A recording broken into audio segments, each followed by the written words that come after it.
Hello, magandang gabi sa inyong lahat. Magandang gabi sa inyong lahat mga kababayan ko. So, shout out muna tayo no para at least kahit paano makabawi ako sa inyo. Mga nagtsatsagang manood sa akin. Anyway, shout out kay PCCP Tech 2024. Sabi niyo ganun. Shout out Boss Bungo. Kailan kayo magkikita ng personal ni Donsky Gash Titi? Ayaw nga akong kausapin eh. Di ba? Eh doon, feel na feel niya ngayon magkalkal nung mga nakaraan. Sabi ko naman sa kanya, pwede niya naman akong gisahin ng live. Ayaw niya naman. Eh di, yun lang yung trip niya gawin niya.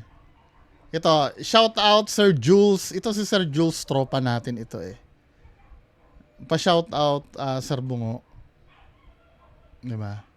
Next, si Milax Tattoo TV. Shout out from Dubai, Middle East. Salamat, salamat. Sabing gano'n ni Ranz Puno. Bungo, lagi ako nanonood sa video pa shout out. Watching from Ilocos Norte, Ilocano si Sera.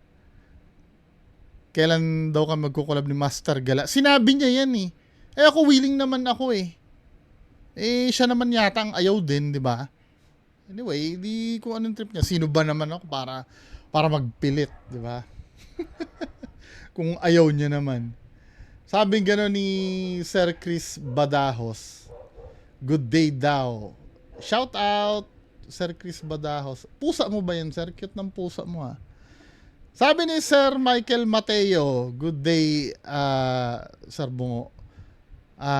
Tsaka daw sa lahat ng guard at Conor Green Hills, San Juan City. Hello, Sir.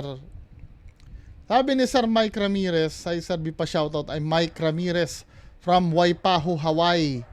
Thanks po, God bless. Taga dyan si si JC Mateo Yung Pinoy na na wrestler ngayon sa WWE.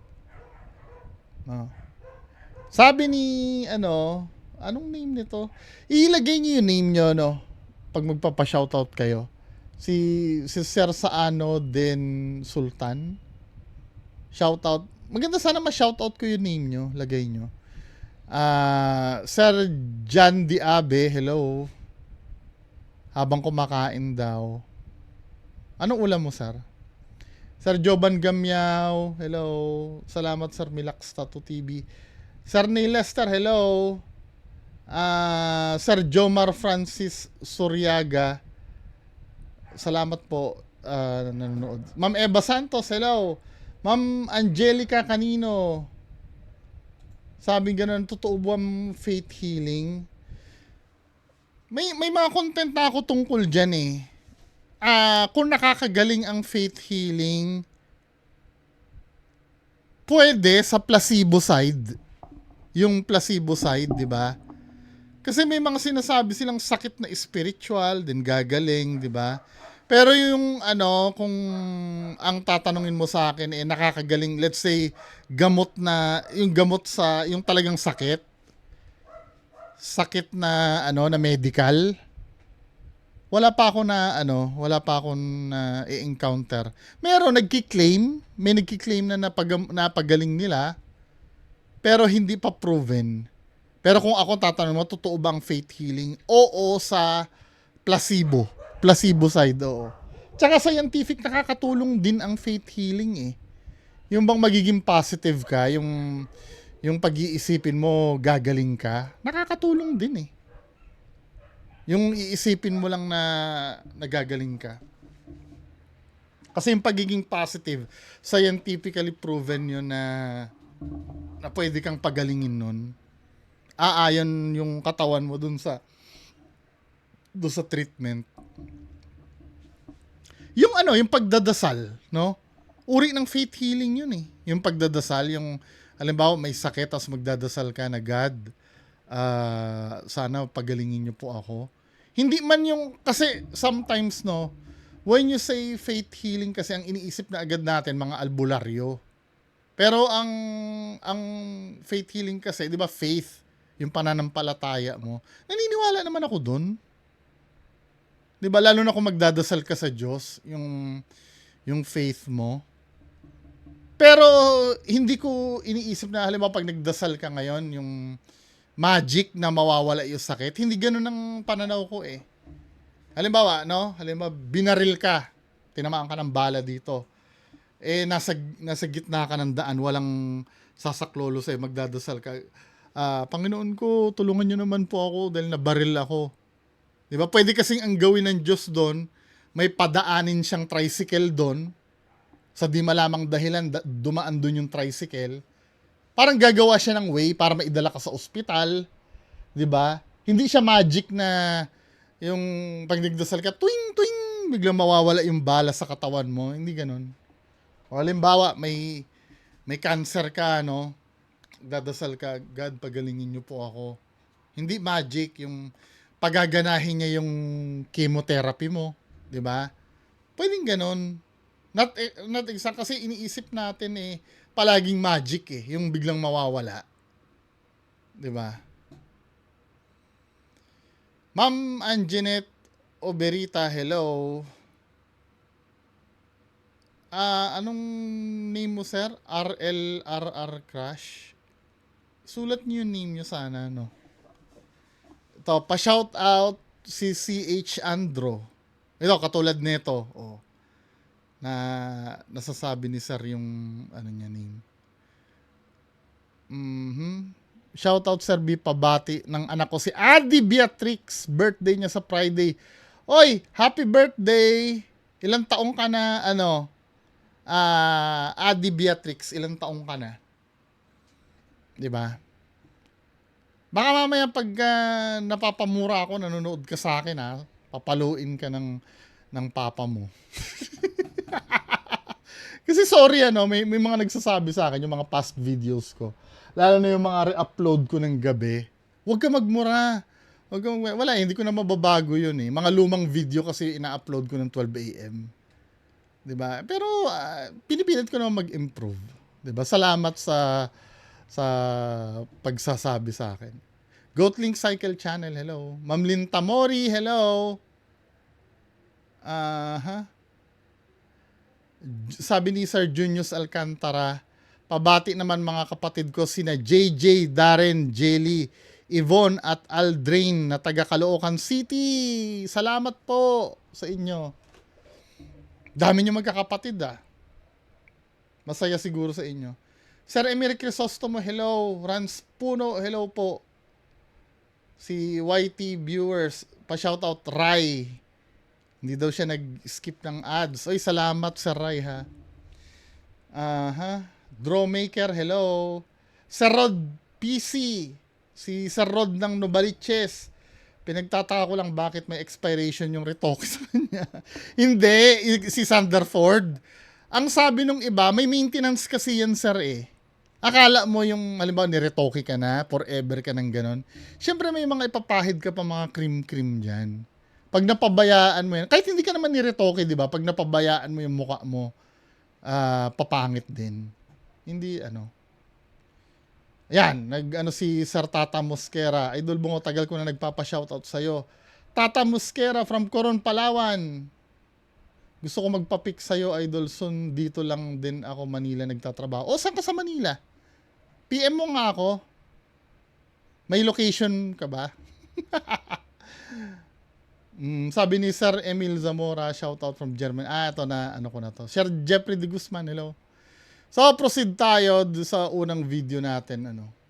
Unang video na gustong Ito ay pinadala sa atin ni Sir Bernard. Tingnan nga natin to. Ano to? Birthday, nanay. Happy birthday, Sa sementeryo. nanay. Happy birthday, happy birthday, happy birthday, nanay. Happy birthday, nanay. Birthday, nanay. Di nanay binay, namasyal ka nimo. Happy birthday. Happy birthday, nanay. Ay, oo nga, no? Oo nga, no? May nahigip na batang multo tumakbo sa sementeryo sa Dueñas. Legendary kasi yung Dueñas na yan eh. Sa Dueñas daw. Kuha ng aking kapatid na si Rhea Mahilom. Happy birthday. Kaya lang si Sir Gary Langero ay isang vlogger eh. Sabagay, di ba? Pero nakaka-add lang ng pagdududa kung vlogger yung gagawa. Ilan ang follower nito ni Kuya? Maliit lang na follower. Medyo may bahid ng katotohanan. Day, nanay. Banda dito, no? Happy birthday. Yung paghina, paglakas ng ilaw, sa sensor yun eh. Nagko-compensate siya eh. Pag sobrang liwanag kasi ng kuha, padidilimin niya ng konti. Pag sobrang dilim naman, paliliwanagin niya ng konti. Ganun nagwo-work ang sensor ng camera eh. Nanay. Banda dito oh. Birthday. Happy birthday. Happy Nai-slow motion ba?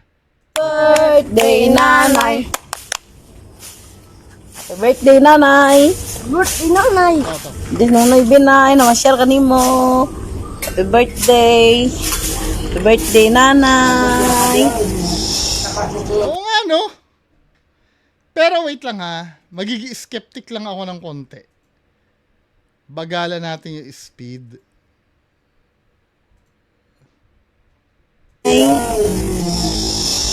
I-zoom natin ng konti ha.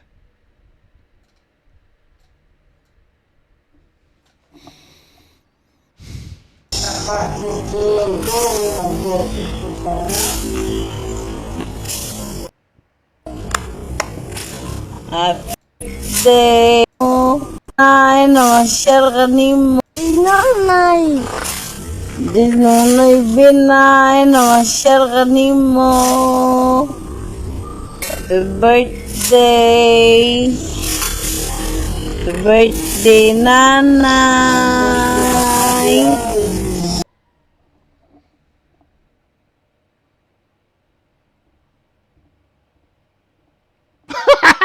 Wala akong masabi.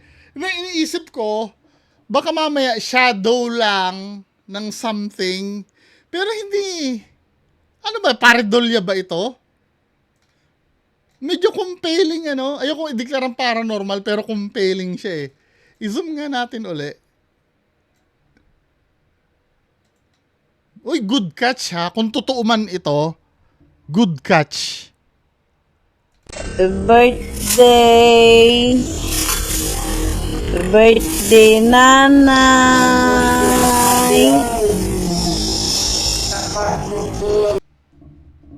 Kasi kung shadow yun, dapat ito tatamaan din itong nicho eh. 'Di ba? Alam ba, let's say, hindi ilaw shadow.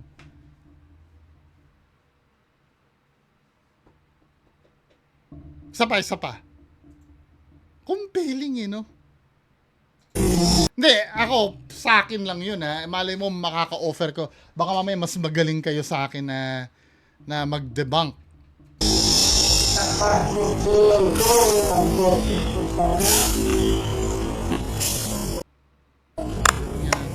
Mo.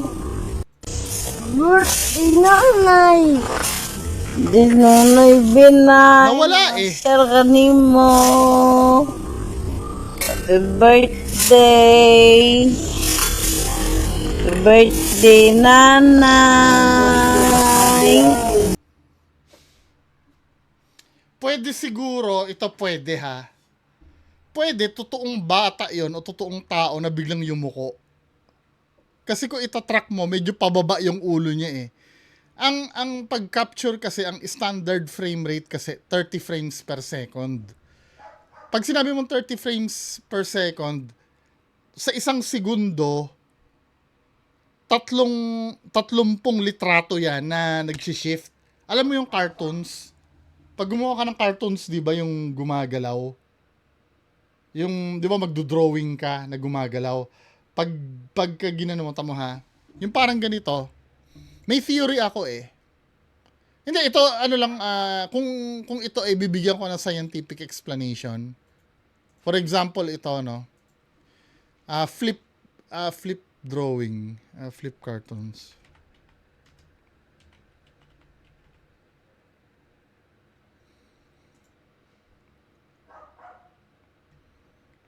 Yung flip na, ano, Flip cartoon. Ito. 'Di ba ganito gumawa ng cartoons? Yan.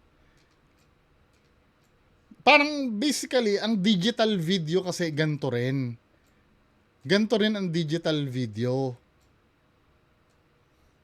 Ganyan din ang frame rate niya. 'Di ba yan? Maraming drawing yan, maraming picture yan eh. Pag pinlay mo yung cartoons, gaganyanin mo, 'di ba? 'Di ba para siyang gumagalaw? 'Di ba? Pag 60 frames per second ang video mo, mas smooth kasi ibig sabihin 60 na picture, 1 segundo 'yon na ano. Pag 30 frames per second, 30 drawing. 'Di ba? 30 drawing, isang ano, kasi noon dati ang standard yata noon ay 27. Then naging 30, naging mas smooth. Now, ngayon yata umabot na ng 120 frames per second eh. Yung ano, pag mga slow motion, 3,000 naman yun. Frames per second na ang gagawin nila. Slow motion. Ngayon, ang theory ko dito, saan na ba yun? Ang theory ko dito sa video na to, pwede kasing ang mangyari, sa sobrang bilis yumuko ng bata, nakapag-skip siya ng frame. Kaya ang feeling mo tuloy, parang nawala siya. Parang nawala yung bata. Pero feeling ko kung totoong bata yan. Birthday, Nana. Kasi tandaan mo, itong video, in-slow motion ko to eh. Pag in-slow motion mo ang video, mahuhuli mo kung may frame na nag-skip.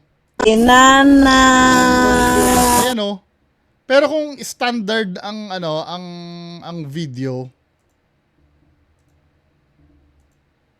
Nana. diba? Pwede kasing yumuko siya bigla eh. Naglakad siya at yumuko siya bigla. Pero dahil in-slow motion natin kanina, mukha siyang nawala. Nana. Mukha siyang tao. Pwedeng tao na biglang yumuko. Siguro aware siya na may nagvi-video, no? Na baka mapasama siya sa video. Pero kung kung ipapasok mo sa ghost video to, maaari. Pwede rin, no? Sige, mga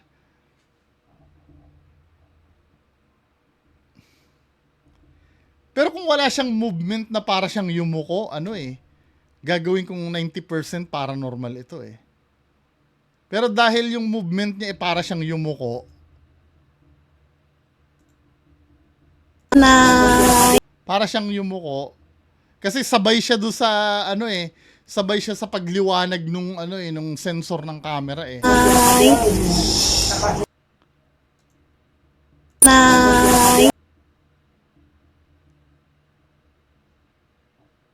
65 to 70% na paranormal. Yun, sige. 65 to 70. 70 maximum. Yumuko kasi siya eh. So, may room doon na mawala talaga siya. Anyway, di ba? Hindi kayo pa rin ako yun ay opinion ko lamang. Kasi hindi ko rin naman alam kung totoong bata yun or baka totoo talaga multo. Di ba? Pero kung titingnan ko, yumuko kasi eh. Ibig sabihin, hindi na natin nakita yung sa likod ng nicho kung ano nangyari. Anyway, next video. Pero amazing amazing yung kuha niya. Since na-content natin yung kay Sir Crips, ito, bumuha ng request kay Sir Crips, no? Unahin natin itong video na to. Na yung sa tricycle daw. Tingnan nga natin ano ba ito, yung video na to.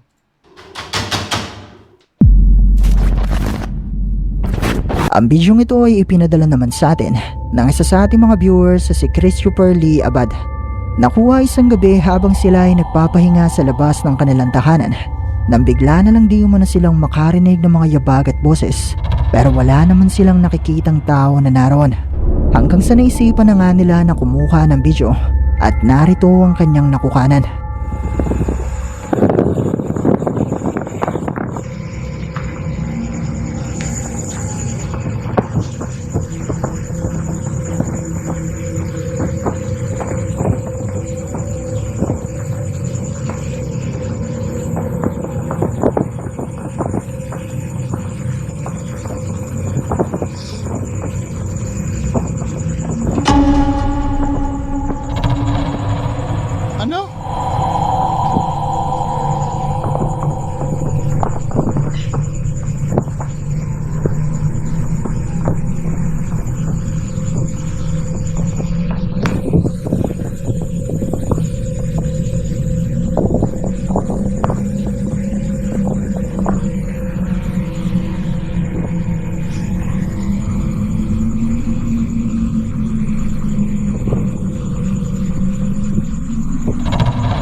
hinihintay kong gumalaw eh.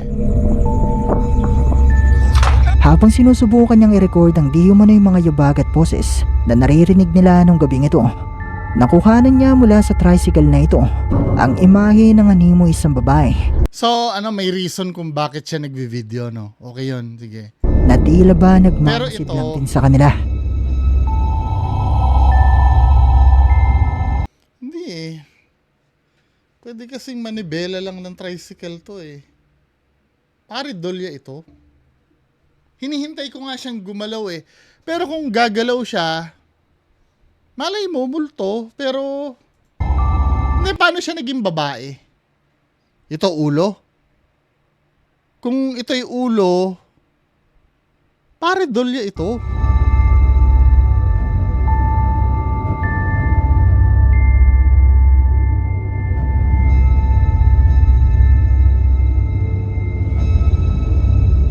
Paridolya siya. Ayon sa ating sender ay hindi naman nila ito napansin noong una, pero kinilabutan di umano sila matapos nila itong makita at naniniwala sila na posibleng isang multo ang nagpakita sa kanila nung gabing ito. Pero malaya pa rin kayong i-comment sa ibaba kung ano sa tingin nyo ang isang ito.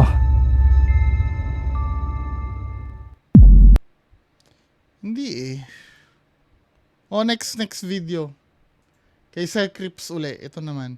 Paridolya yun yung pangalawa. Mas convinced pa ako doon sa nauna. Next. Ang bidyong ito ay ipinadala naman sa atin ng isa sa ating mga viewers na si SP na Juan at mula naman ito sa isang Pinoy na TikTok user na nagngangalang Bren. Ayon sa kanya ay kuha ang bidyong ito isang araw habang siya ay nag-iisa sa tahanan ng kanyang lolo at lola nang may mapansin siyang gumagalaw at tila nagliliyab na bagay sa gilid ng kanilang ref. Ay, oo nga no.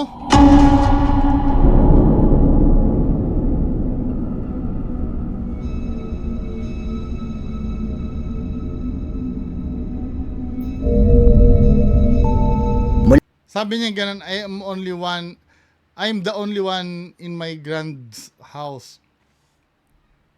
There's a fire and I'm the only one here. Mula sa bidyong ito ay makikita nga ang tila bagay na ito na nag-aapoy sa tabi ng kanilang ref.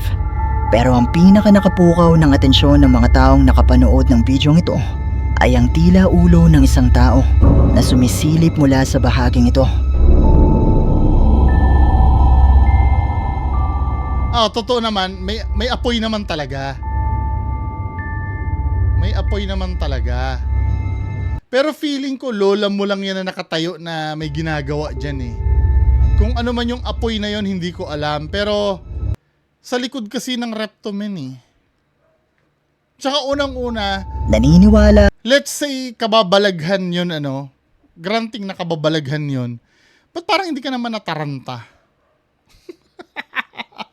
O hindi ka man lang na parang... mga nakapanood ng bidyong ito na posibleng isang multo o entity ang nakuna ni Bren nung araw na ito. Lalo pat ayon nga sa kanya ay nag-iisa lamang siya nung mga oras na ito. Pero Ayon sa kanya. malaya pa rin kayong i-comment sa ibaba ang inyong mga opinyon. Hindi baka tao yan sa likod ng rep eh. Hindi malabo ito. Kasi kung ano bang pagbabasihan natin na yan ay siya lang mag-isa doon. Yung kinuwento niya lang. Machi-check ba natin yon? Hindi. 'Di ba? Hindi yon. Sa akin kayo, bahala kayo kung maniniwala ka. Pero sa akin, pwede kasing nasa likod talaga yan ng nasa likod yan ng ref na may sinusunog dun eh. Kung ano man yung sinusunog na yon, hindi ko alam. Pero totoo, apoy talaga siya. Hindi yun paredolya. I-zoom ko ng konti ha.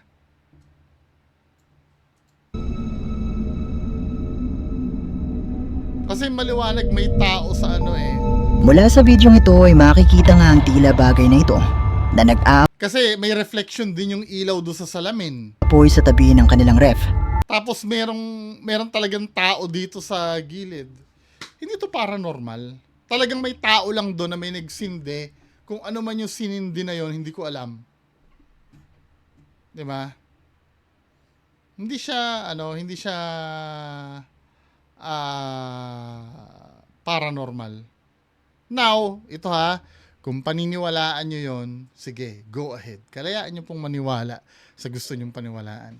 Yan lang pong pag-uusapan natin ngayong gabi. Magandang gabi sa inyong lahat. Bye-bye.